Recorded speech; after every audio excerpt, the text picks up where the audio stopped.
if both couples truly want to be together, anything can shift. Like polarity can come back. They truly want to be together and they're willing to do the work. Then 100% polarity can come back into a relationship.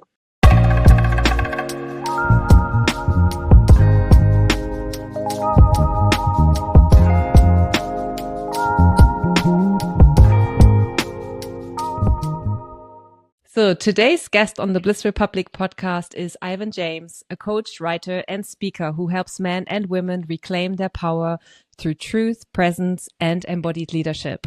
After a decorated military career and years of performing the role of the masculine, Ivan hit a breaking point that transformed his life from disconnection into deep spiritual alignment and emotional mastery. Now he empowers people to embody their true essence, ignite magnetic polarity, and creates relationships that are unshakably rooted in truth and love. Welcome to the Bliss Republic podcast. Epic, epic. Thank you for the introduction. I'm really excited to be here with you and spend some beautiful time. Thank you. You're so welcome. In your introduction, we spoke about the performing role of the masculine. What did that look like for you when you were caught up in that performance? Yeah. What that looked like was me doing all the things, taking care of family, doing very well in business, buying the houses, having the kids, having the white picket fence, having the dream, all of these things. But doing all of that because I wasn't feeling my feelings. I was just suppressing them and I was detached and numb from them. So I was performing in all of these ways, thinking that that's what I needed to do. And instead of actually just doing those things because I was that man. And so I think that was like the really big difference for me was like this realization that like I'm only doing all of these things because I have these wounds that tell me I'm not enough to just be who I am. So what was a moment when you realized I'm wearing a mask, when you realized this isn't working for me? It was when I first started doing therapy, and I was in therapy for like a year and a half, and I finally allowed this therapist to like crack me open. I was 29 years old. For the first time in my life, I allowed myself to feel emotions. I was taught ever since I was young, the moment an emotion came up, stuff it down, suppress it, get through it, you're okay, dust yourself off, that kind of scenario, right? At 29 is when I finally was able to feel all of the emotions. And so when I felt the emotions, I realized like, wait a minute, I'm just doing this because I'm feeling this. And I would say that was my breakthrough moment, was actually being in the fire with someone and feeling, for the first time in my life, feeling safe enough to open up to someone. And that happened to be a therapist that then fully heard me and didn't run away from me. And that was the invitation to really start looking at my work. What made you go to therapy? What made me go to therapy was this notion of always feeling like something was missing, like I needed something, like I had all this stuff, success, all these things, and I just would constantly feel like there was some lack or there was something that I was missing or, not feeling love. I honestly feel I do not think that I truly understood what love was until after my divorce. I think that's when I first started to realize what love was, because that was when I first allowed myself to feel self-love, right? I always had these stories about myself and history and all these things that would make me think that I'm unlovable. And that's kind of why I had to perform the people pleaser, the chameleon. Like I had to put on this performance so that people wouldn't leave me. In that time of your divorce, was there something that you took away from the experience of knowing this is what love actually feels like? Or do you have also like a memory what was linked to that moment when you're actually having that breakthrough of feeling love for yourself? It's a good question. I went into a second long-term relationship after my marriage, and it was a pretty toxic relationship. Both parts, like I was still growing and trying to become who I was, but I was a man that was an enduring pattern. So I would just stuff everything down. I would suppress, everything's okay, even while I'm trying to heal, right? And my partner was very explosive and rage and physical and all of these things. And having to navigate that with her while trying to realize that I'm enough and I don't need that kind of dynamic in there, right? The moment that I realized that I could actually love myself fully was when I saw that we kept going through this pattern. We kept going through this cycle of I would stand more upright in my embodiment and I would grow and heal. And then she would see that and then it would be like, no, this is not safe because I need to be in this dynamic and you need to be down here. And so I would fall. Like the way polarity works is when somebody takes one side, the other one, you just naturally fall in line almost sometimes. Mm. And so she would essentially out masculine me. She was an epic woman. We all are working on our stuff though, right? But she would out masculine me. I would drop into my feminine, right? So that it could work. Because I do come from a history of being able to make so many things work. Like that's just my personality. You can put me in any room and I will be able to get everybody talking. And in the moment where I finally realized the cycle of what was going on, I told myself, I was actually talking with one of my coaches and I was like, I feel a little bit like I can't leave her because my healing journey and my transformational journey started right before I met her.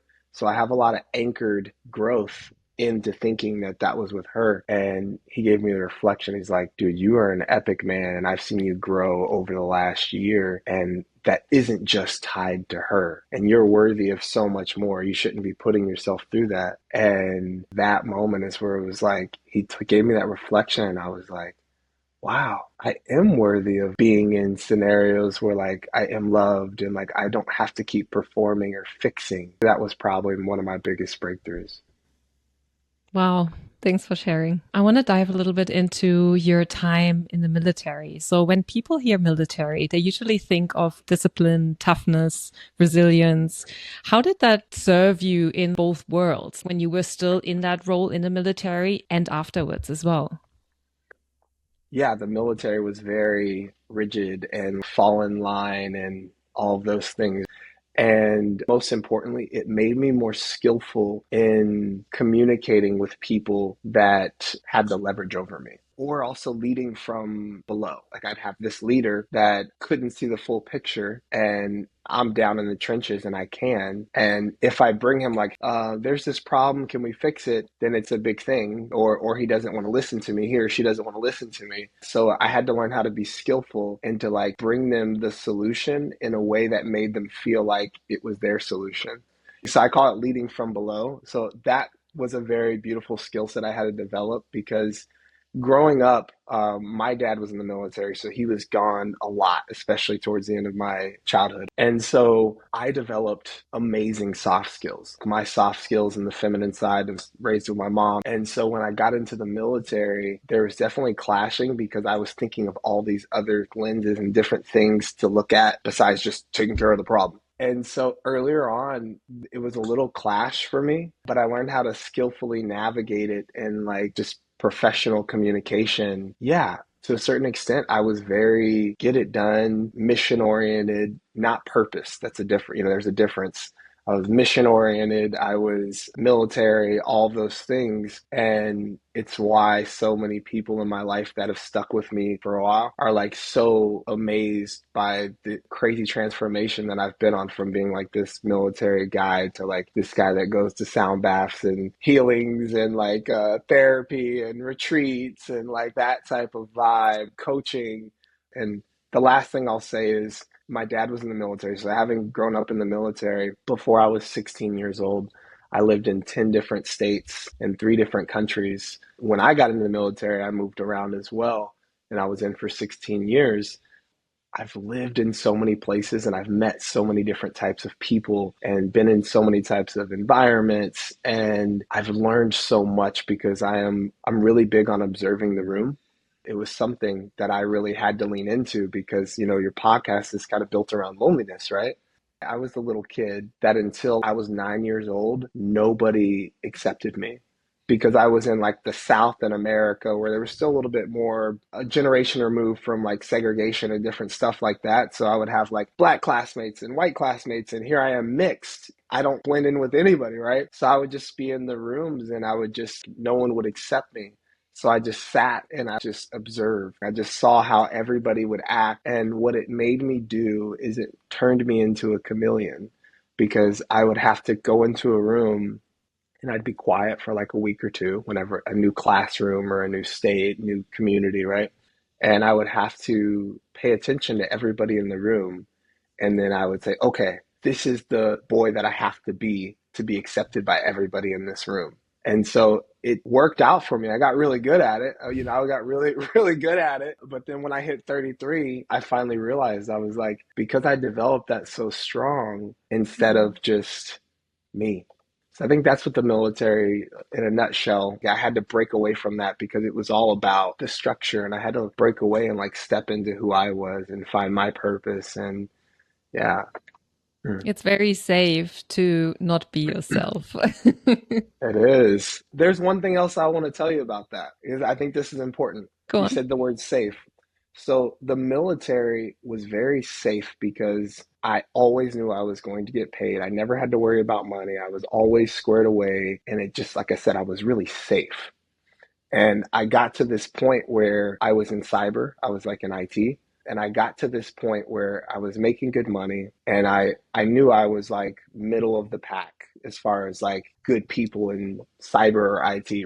And I was sitting there and I was like, I don't want to be better at my job. And I was like, but I want to be great at something. Like, I don't know what it is, but this isn't it. And something that the military did in America was it makes people very comfortable and safe and like just stay here and just get through it.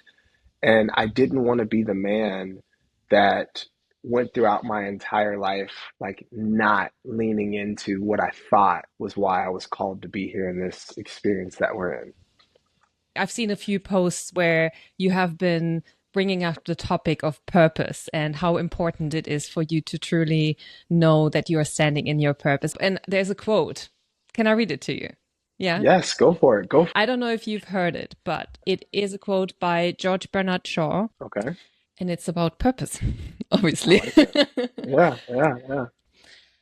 This is the true joy in life, being used for a purpose recognized by yourself as a mighty one, being a force of nature instead of a feverish, selfish little clod of ailments and grievances, complaining that the world will not devote itself to making you happy. I am of the opinion that my life belongs to the whole community, and as long as I live, it might be my privilege to do for it what I can. I want to be thoroughly used up when I die, for the harder I work, the more I live. I rejoice in life for its own sake. Life is no brief candle to me. It is a sort of splendid torch which I have a hold on for the moment, and I want to make it burn as brightly as possible before handing it on to future generations.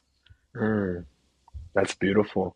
I like that a lot, especially the very ending about burning it brighter for future generations. I love that.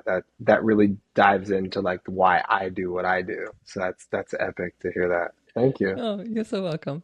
Okay, so it sounds to me as if you have lived in two worlds. You have lived in this world where you weren't yourself, and now you live in this world where you can fully express yourself. Would you say you are in a world where you can fully express yourself? Do you feel like you've reached a Definitely. level where there's no barrier? Definitely. Yeah. Yeah. Yeah. If you were to look back at the person you were all this time before the military, like what would be the one main thing that you would tell yourself? Mm. The main thing I would tell myself is what I tell so many of my clients is just to stay curious. Growing up and in the military, I just saw what others did and like I thought that was what I had to do. Or I heard what the narratives were getting pushed out from media or different things like that. And I played small because I thought that's what I had to do. And I also went through like childhood trauma stuff. And because of that, I felt like I had to lock that up and stick it deep down in my body. And it was something that I had been carrying my entire life. And so I couldn't show up in full expression if I am not working through everything, right? So I would tell my younger self, Man, you got to be curious. You got to be courageous. That's what I would say. What does courage mean to you? Courage to me means knowing that something will be potentially difficult, but having the deep knowing and deep understanding that it has to be done and taking the action, you know. So doing on the outside what you see on the inside. This is true. This is I true. stole that from someone else as well, so it's not mine. Yeah, this is true. Well, I would love to speak with you about polarity because I Yeah. know that's like a big topic that you're working on with your clients. And it's something that I've been having many discussions with some guests as well. I had on Alison Armstrong, who is absolutely amazing in talking about how to understand men better. So it helped me a lot to, yeah, really get a little bit of more guidance and understanding for how we're still so different Yeah. and Yeah. how that's awesome. A lot of people hear like masculine and feminine polarity. And I think it means taking on certain gender roles. Now, when you mentioned earlier, you had soft skills. I really liked that because it didn't necessarily say that you were in your feminine, but it's very often seen as a very feminine trait. Hmm. How would you explain polarity with that in Yeah. mind? I think sometimes the common misconception is that like men are only masculine or women are only feminine. The way polarity works is right because we have inner polarity within ourself as well as the polarity within the relationship. So soft skills I do feel are feminine gifts. Time and structure and purpose are masculine gifts. And so as ourselves as an individual, we have to find that balance in our natural embodiment. And so for me, polarity looks like first and foremost having deep awareness over how you're showing up and what your skill sets are and how you want to lead yourself first, right? How you want to take care of yourself first, and then how you want to show up in a relationship knowing that. I was the man that in my relationship, I actually held the feminine pole for 16 years. What I mean by that is she was very structured. She was very, we can't do this because of finances, took care of the space, like was just very timekeeper oriented and like just held everything together, which is traditional masculine archetype. And I was the man, the father that was like wanted to plan spontaneous trips. I would like play with all the kids. I would do all of this fun stuff. I was creative. I would do all of that in the relationship. And what I realized in polarity, and this is what I learned afterwards, like, you know, in therapy and like paying for coaching and workshops and books and podcasts and all the things, was the way polarity works is like if someone is standing deep and on one side, the other person, if they want to make it work, they have to fall in line to a certain extent, right? To be able to work. And so it's like how polarization works, right? And so if I was the man that was taking up all this creative space and like doing all the fun, all these things all the time, it wouldn't give my partner the opportunity to jump into her feminine and creativity because she's having to hold us. And so I liken it to because when I first started working with clients about that, a lot of the men were like, but that's boring. Like I want to be able to do the things as well too. And I said, I want you to picture it like a coloring book, right? If you guys both had a big marker in your hand and you were supposed to, the goal was to color this coloring book. If you both were doing it at the same time, it would be hard. You'd have different, like it would just be all over. It would just be hard to do. And so I said that coloring book is a lot like a relationship. What we get to do in the masculine is we get to create the cool outline that the feminine gets to color in with their, you know, and everything. So we can stand back and watch them color the coloring book, but we also can have fun creating the container and having fun within that, stepping into our masculine energy. In my eyes, it's like first and foremost, we have to realize the polarity that's going on within ourselves. And then once you're aware of that, it helps you get creative in how you want to play around with that in relationship. A beautiful example is I was courting a woman and we had made plans and then like she just kept saying, oh, I have this going on, this going on, like just like definitely in her feminine. Like you just was all over. And so the man that I was in the past would have got annoyed. We made these plans, like, I'll pick you up. That's what we were going to do. You're talking about a farmer's market and yoga and like all these stuff, and it doesn't have anything to do, right? But instead, in that moment, because I realized polarity, right, that was her and her feminine energy, I was like, you know what? I'm just going to call her. And I called her and I was like, hey, you're in it. What's coming up? Like, what's going on? And she's like, I don't know. I'm just da da da da. And I held that rooted masculine space, that container. And then it made her just like soften even more. And then she was like, yes, let's do that. Whereas, like, if I didn't understand polarity and like what was going on, it was natural. She was just in her feminine. She was getting ready. She was feeling good about herself. And then she was like, should I do this or should I do this? Should we go here? And it was just like, breathe, you got this. I'll pick you up and we're going to go here. We can go to that other place next time, but like, we'll go here. And she just was like, whew, like just really having the awareness of knowing what is needed in a moment. And so I think that's overwhelmingly how I view polarity. Yeah, I really like the anecdote as well with the coloring book. A lot of people, when they hear polarity, think it is equal with the word chemistry. What would you say to that? I think they are synonymous to a certain extent because you wouldn't have chemistry with someone if you both were in your masculine energy, right? If you look at the battery and you put the two sides together, they repel. The plus needs to meet the subtraction within a battery. Just like with polarity and just like with chemistry, you can actually build on it. Like you can create chemistry when it wasn't there. You can create polarity when it wasn't there if they both are aware of what's going on and actually want to. What I have a problem with the word chemistry, I've learned to be very data driven and like, cause that's really how we affect change and most importantly, like reprogram our subconscious. What's the data here? How can I pluck it out? How can I create new data to be an embodiment with who I'm becoming, right? But chemistry is something that we just throw out there. It's like, oh, we don't have chemistry or, oh, there's chemistry. Like what does chemistry mean for that person? But polarity for me is I'm able to see like what needs to happen to take up the space. And what's beautiful is polarity dynamics are not just in relationships. It's your boss, it's your friend, it's your coworker, and even two friends that are women. One of them is holding a little bit more of the masculine container. And maybe she's the exhausted one, like, oh, Sue's always late. I made these plans. We were supposed to be here. We're supposed to show up.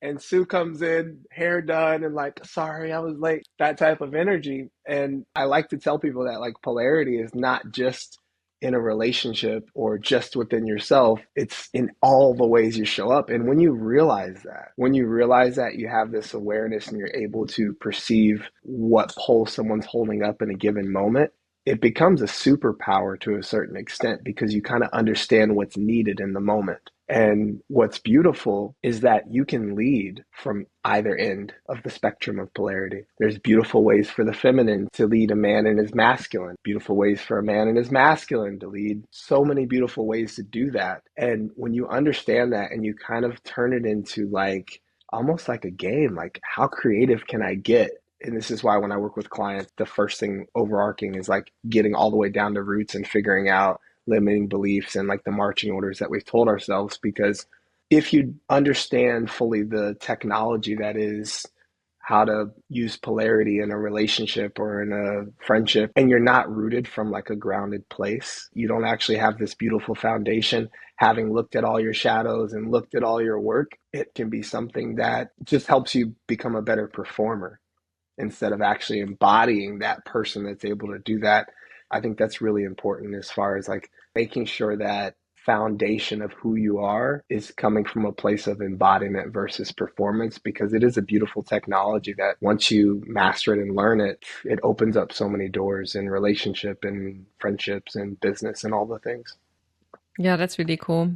It's like a dance in a way, right? Have you ever danced in your life? I have, I Yeah. have. And it's funny, I have a book coming out called The Dance.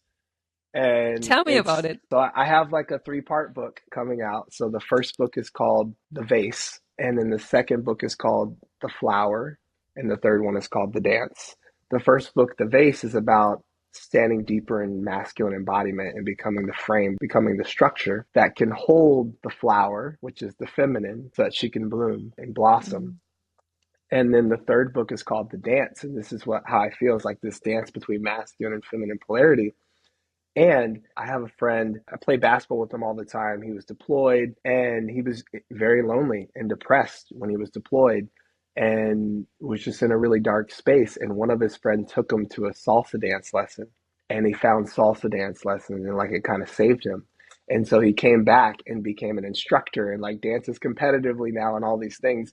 But I played basketball with him and he told me, hey, come out to a lesson. So I went to like maybe like 6 or 7 lessons, but I tell people all the time, like salsa is so epic for being able to visually see what polarity looks like with the man, with the frame being able to hold her, right? If the man doesn't have this frame and he's just like loose with the frame or whatever, she can't have the full extension. She can't have the beautiful, whatever, whatever, all of the, all of that, right?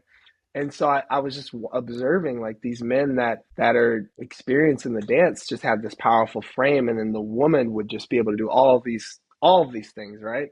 Whereas if that same woman was dancing with a different man, she couldn't do all of that because she didn't trust the space, she didn't trust the frame. And so it's all about how can we get creatively hold that frame in different ways in the relationship so that she can fully express herself and play, and like it's just this dance of back and forth. And yeah, I love that you brought that up.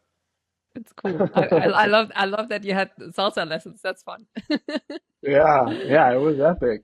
Literally every time I would go into the salsa dance lessons, I don't know how to do salsa dance. Like I'm like a little like nervous. I would feel, yeah, like I feel like I'm gonna fail or whatever. And I would leave after like an hour and a half and I felt so masculine. This was kind of earlier on in my journey, but it was like, wow, I feel like I just held epic space. I did these things, and so it's a really beautiful gift for partners to do like just lessons together, kind of learning that because it's again, it's like a physical representation of the polarity that's going on within us and inside the relationship. Yeah. Let's just go back a little to when we're not embodied in our polarity and when we're not yet there to actually embody who we are. There's a quote that says, women like what they hear and men like what they see, which is why men lie and women wear makeup. Hmm. Would you say that is true? It's obviously very it's a very flat quote to say the Yeah, least, but yeah, there's not much depth to it. But on a yeah, yeah. level, I always found it intriguing because it's so clear and it's somewhat, I found it true. Would you say that is your experience? Obviously, not with the makeup, but the presentation that women have of themselves when they try to be someone they're not for a man, and a man is trying to be someone they're not through words, not just through the visual presentation, but through words. I've had it as well in the past that I made experiences with men saying a lot of things that just weren't true, that they just couldn't follow through with, that were Yeah, there just to hold the yeah. space. They genuinely wanted to hold that space, but Mm, they knew very well that they couldn't. So I mm, was like, well, in that moment, yet you know you can't. It becomes a lie. yeah, So why yeah. why do you do that? I would say a lot of men lie in that manner because they don't know how to hold themselves emotionally and all these things, right? And so they're wanting to say the things to feel the love. But I think most importantly, because men are kind of backwards in like dealing with emotions and feelings and all these things. A lot of times, men, and I was one of those men, right?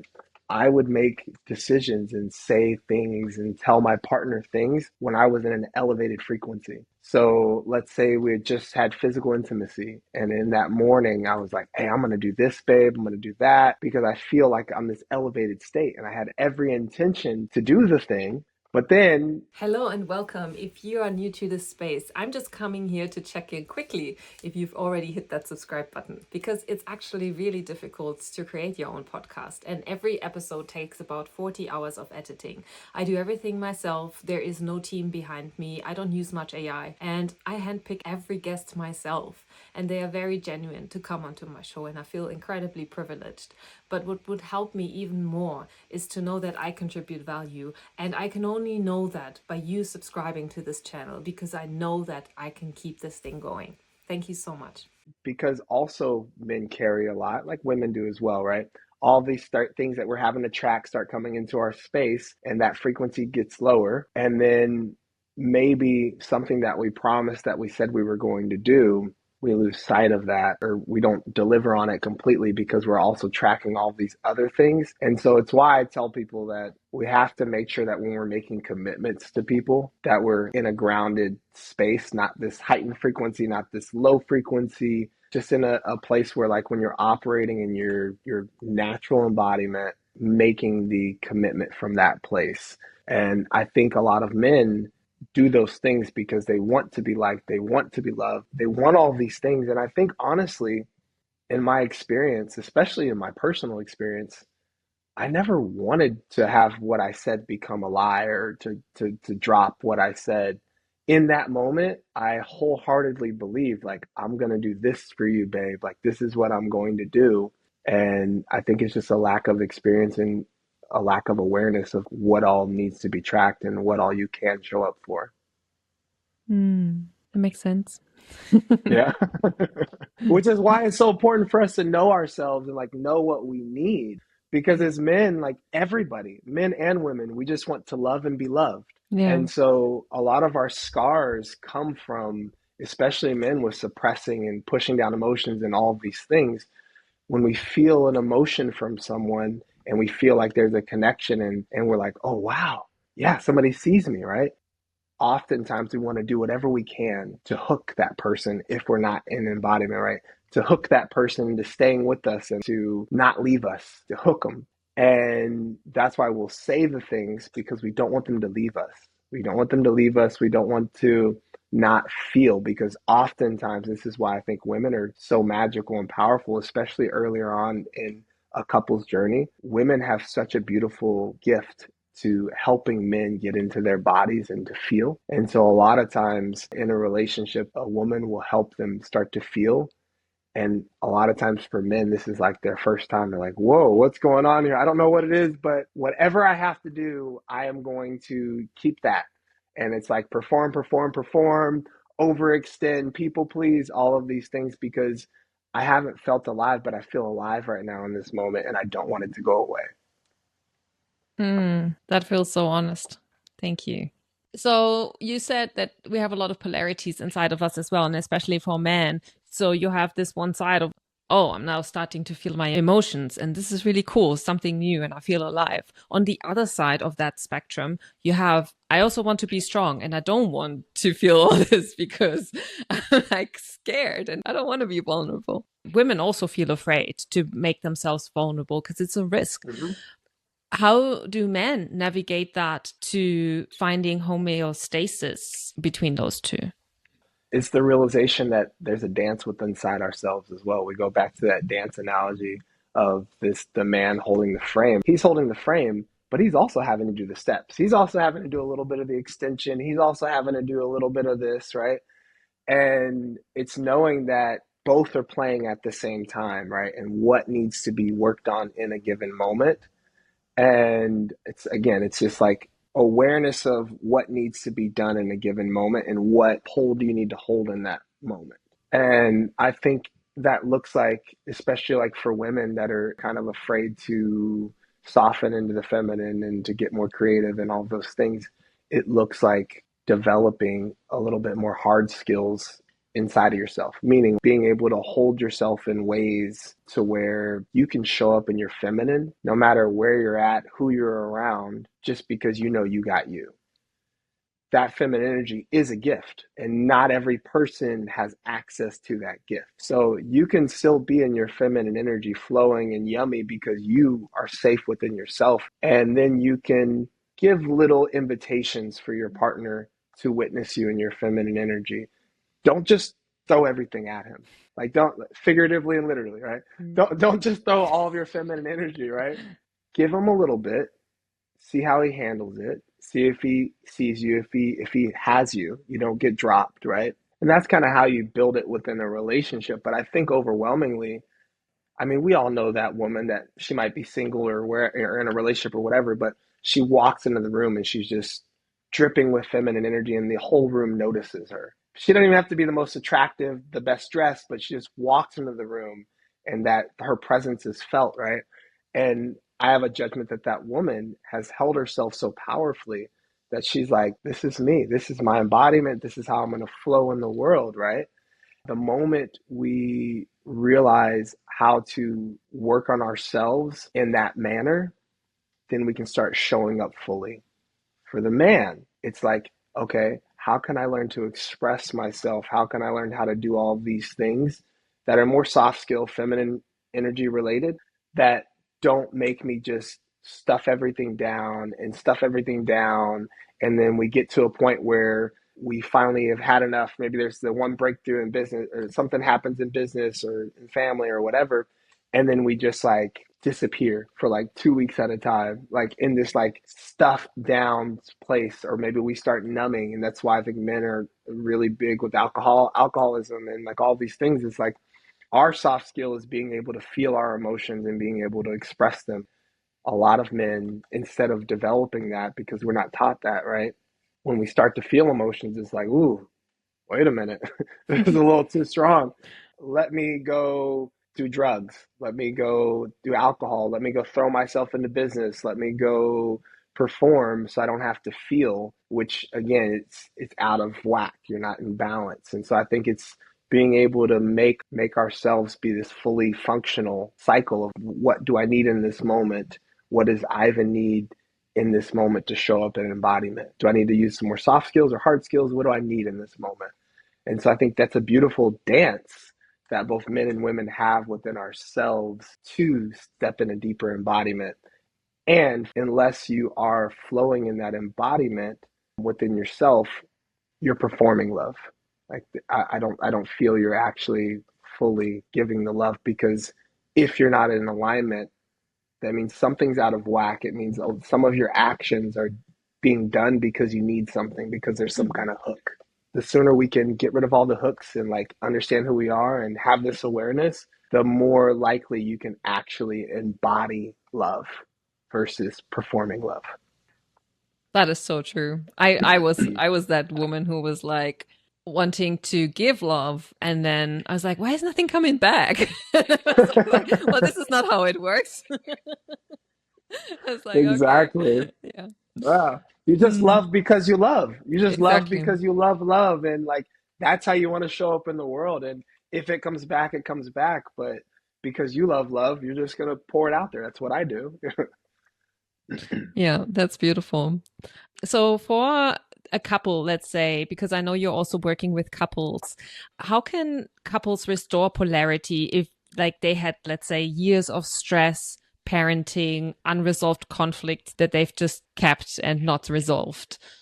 Yeah, restoring polarity looks like the individual work first. I think what's most important is couples often go to therapy and start doing this work together for the first time, having not actually working on themselves as well. So I was a man that went to a couple of couples therapists in my first marriage, but I was an epic performer. I was an epic performer. I was an epic chameleon.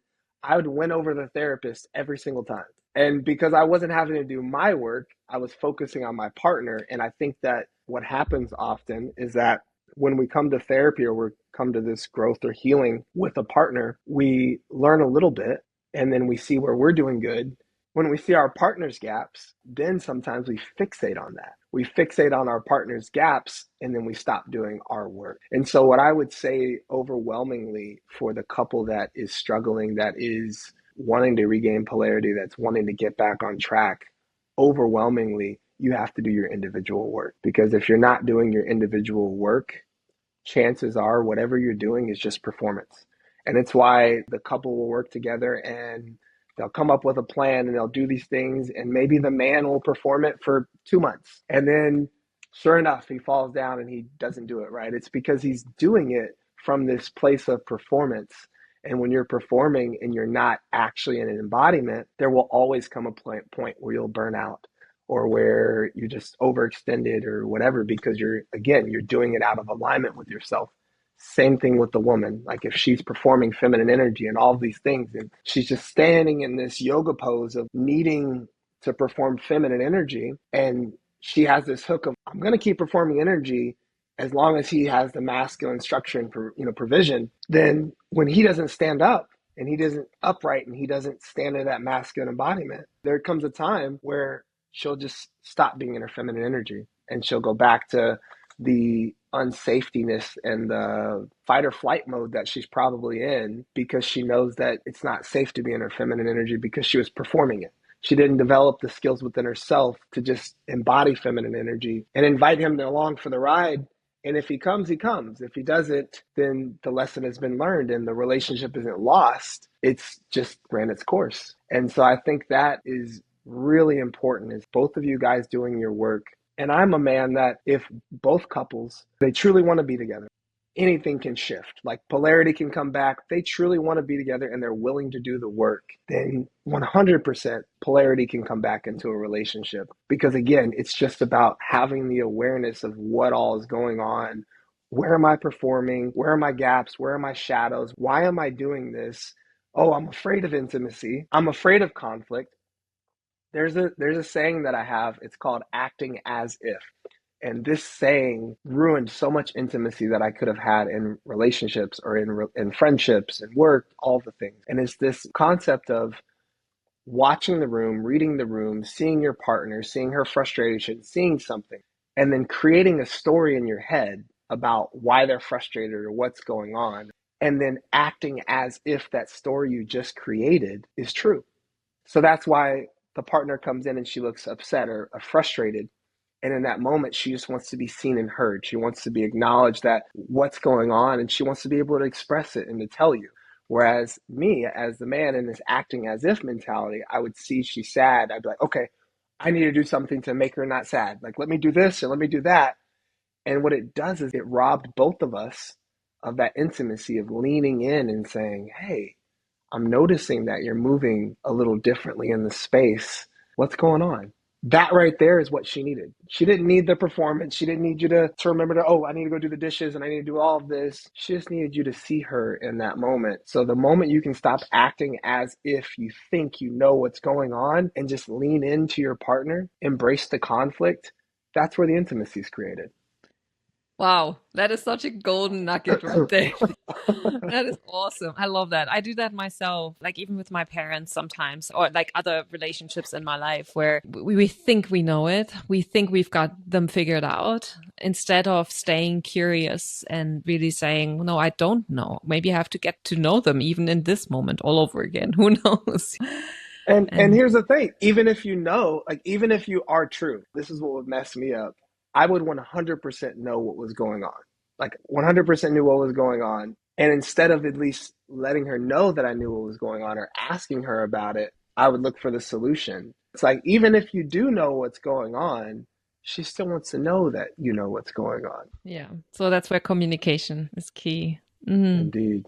When you speak about women trying to stand in a yoga pose and perform as being feminine, there is obviously a lot of that behavior when you look at Instagram, when you look at the social media apps that we have. I don't know how many there are in Miami where you are. Here we have TikTok, we have Instagram, we have all the things. When it comes to social media, how do you think it is steering us away from more natural expressions of love and family values as well? Social media, even just neighborhood media, like just walking through the neighborhood, right? You're seeing highlights, you're seeing snapshots, you're seeing performance. Well, let me rephrase that. You can see that, because speaking of social media, I have this thing of like, you can train your algorithm. So if you're seeing the things that you don't want to see, there's a button that you can hit and you can say not interested. And then when you see stuff you do like, you can hit interested, and you can curate your algorithm to only show you things that align with who you are, which that's what I did. Sorry, I had to plug that in because Sometimes social media can be seen as a negative, but I think what social media truly is just a tool. And depending on how you use it will depend on if it's positive or negative for yourself. But to answer your question, for the average consumer on social media that's not consciously tracking that, knowing that it's a tool, yes, there's a lot of performance going on. There's a lot of look at that person doing that thing. Maybe I need to do that. Maybe this is what I need to do. This is how I need to do the thing. And it's caused a little bit more friction in relationships and these things because it's allowed the average everyday person to become a better performer because they learn all of the things and like kind of like how I was talking to you about the technology of learning polarity. Like once you learn it, it's like a superpower to a certain extent. Well, if you're on Instagram and you're on all these social media things and you're learning all of these tactics and skills and how do I pose this way, all of these different things, then you're just adding on to your performance if it's not coming from a grounded place. Yeah, that makes sense. I think that in social media, you find a lot of people that aren't necessarily grounded. And I don't mean that in a way of saying that this is the place where you find all the ungrounded people, but it somewhat is. And it obviously is designed to attract that sort of behavior because we grew up in a world where our idols and icons were the movie stars. And that doesn't really exist as such anymore because now we can all be movie stars. We can all be on the screen. And so it invites that behavior of performing naturally. But I also Mhm. think, unfortunately, it brings the behavior with it where we perform a relationship online. I think there's a lot of things that we don't see about the reality of that actual relationship. How has your perspective on relationships changed since we have social media? Yeah, I wanted to speak to something you said first, also, before that question of people performing.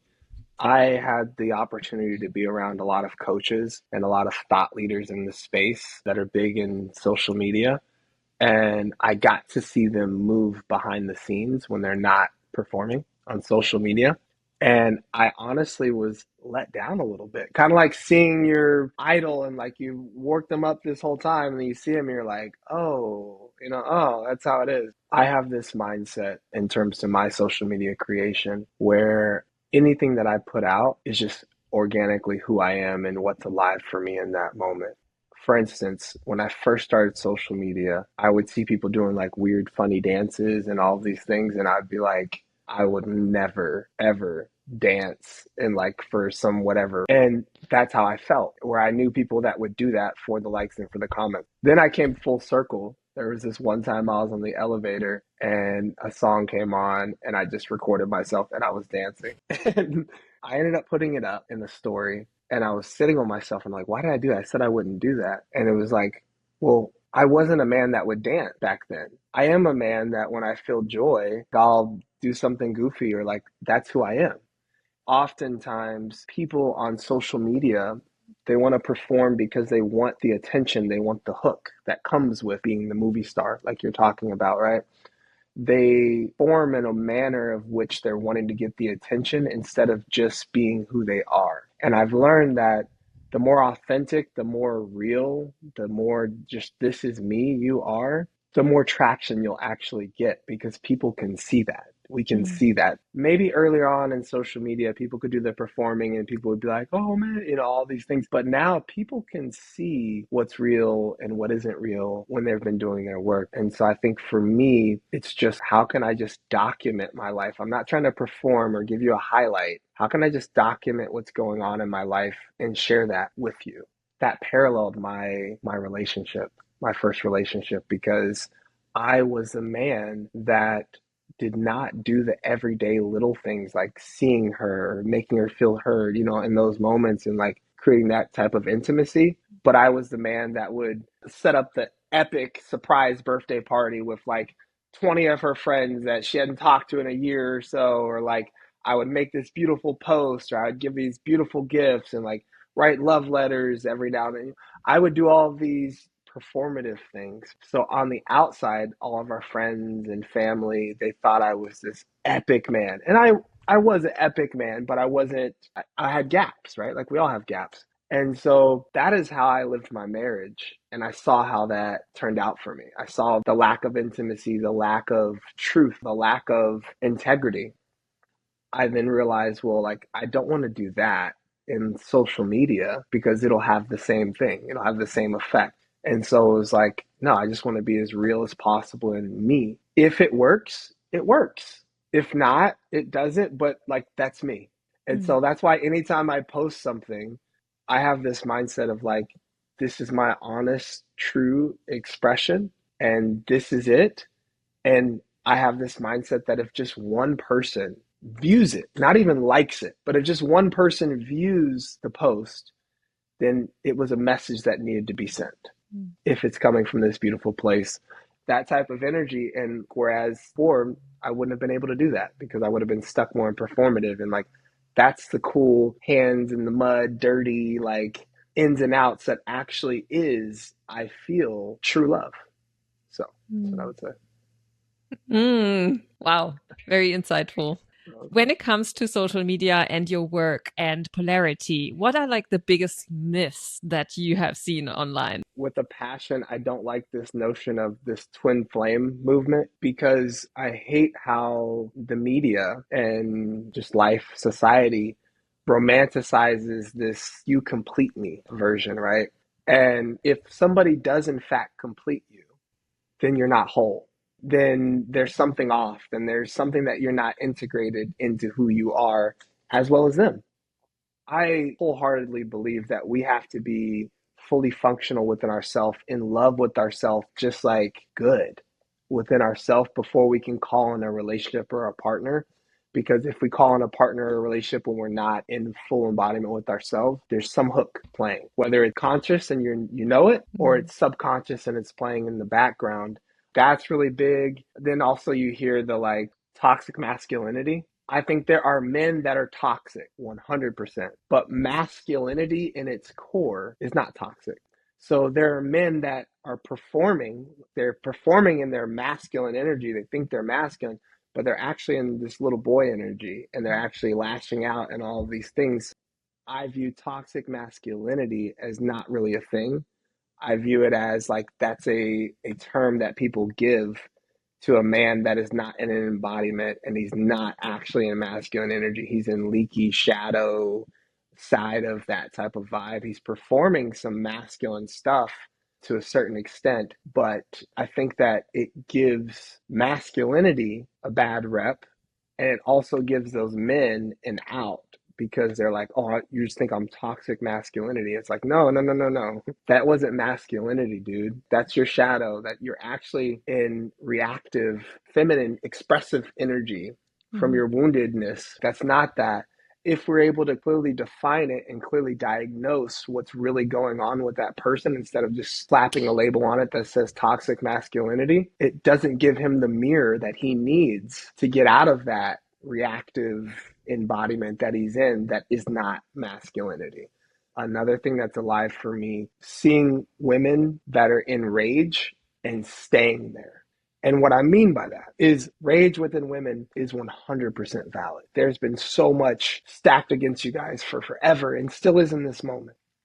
Rage is needed. Like there's a lot of alchemy that can come for transformation. It's a beautiful spark. It's an igniter. It's a catalyst. But I think sometimes when we see the rage and we're fixated on that, it doesn't allow us to go through the transformation process because there's a judgment that I have that I think the woman that is stuck in that rage process, she doesn't want to be there.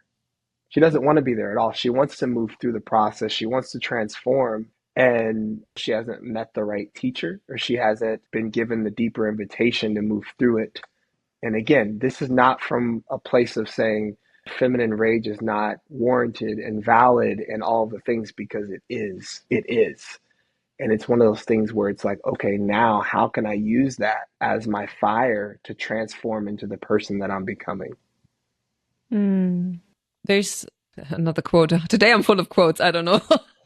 There you go. There you go.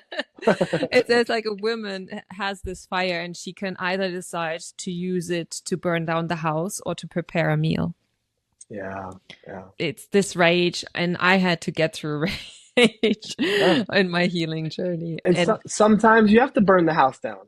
And sometimes you have to burn. And sometimes I found with my journey, which led me through this whole journey of loneliness, you have to burn down bridges. You have to burn down bridges with people that will keep you in the loop. And sometimes that's the journey. That's the way through to have it keep coming up. Yes, But then yes. eventually those catalyst people, they also transform within the process. And I found that some friends who have been absolutely there for me and brought up, they were holding me the mirror. They are still there. Mm, Whereas mm. other people, they were holding me the mirror, not from a place of compassion, but they were holding me a mirror out of a place of entertainment and out of self sufficient, a really icky sort of behavior. I don't have the right word for it, but it's something that brings up a really bad taste in my mouth. Like it's just very Yeah, sort of uncomfortable. And to those people, you're gonna have to burn the bridges eventually. That's a little bit of what I experienced as a yeah. woman. You definitely, and what that quote is so beautiful. I've seen it before, but it's like sometimes women can access rage because they think they just have to cook the meal instead of burn the house. Yeah. And so they don't because maybe again, like bringing in social media, maybe they're taught they have to do this and they have to be nice and they can't express themselves and they have to dim. And so I think that rage is a much needed step in the transformation process because it helps wake you up.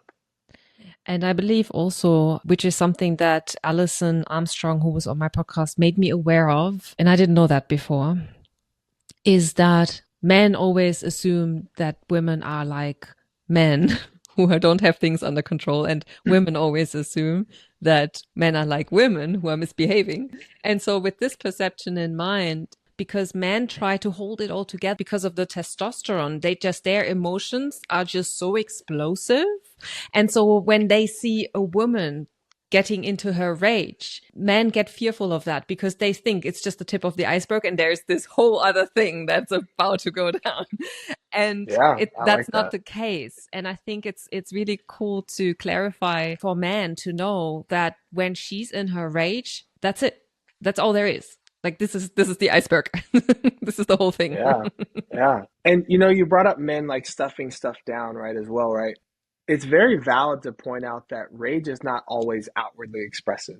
Rage can be something internal going on. It could be you self-sabotaging, it could be you numbing, it could be you're so enraged that you're going to watch movies for because that's what you can see. But like there's so much rage going on, especially within men for never being able to express themselves that looks like shrinking and like isolating and like stuffing everything down, which is still a form of rage, in my opinion. It's a rage against yourself. Yeah. That's why there's a lot of suicide with men as well, because they don't express it to anybody. They just are Mm. carrying everything and they're just self-sabotage and doing all of these things to themselves and because they're angry with themselves. And then sometimes I was this man where I was almost like disgusted by the woman that was able to express herself in a feminine nature.